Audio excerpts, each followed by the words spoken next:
મુન્દ્રા મધ્યે ઇલેક્ટ્રોનિકની દુકાન સાથે જોડાયેલ ગોડાઉનમાંથી ઈસમો રૂપિયા 3.20 લાખના ઉપકરણોની ચોરી કરી જતા સ્થાનિક પોલીસ દોડતી થઈ હતી। આશીર્વાદ ઇલેક્ટ્રોનિક નામની દુકાન ધરાવતા સંચાલક યુવરાજસિંહ રાજેન્દ્રસિંહ જાડેજા ઉંમર વર્ષ 42 રહેવાસી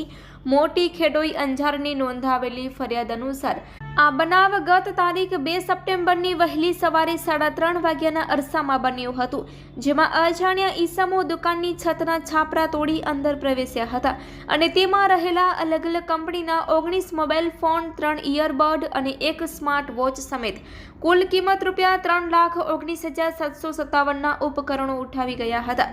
ઘટનાને પગલે મુન્દ્રા પોલીસે અજાણ્યા ઈસમો વિરુદ્ધ ચોરીનો ગુનો દર્જ કરી તપાસના ચક્રો ગતિમાન હાથ ધર્યા છે।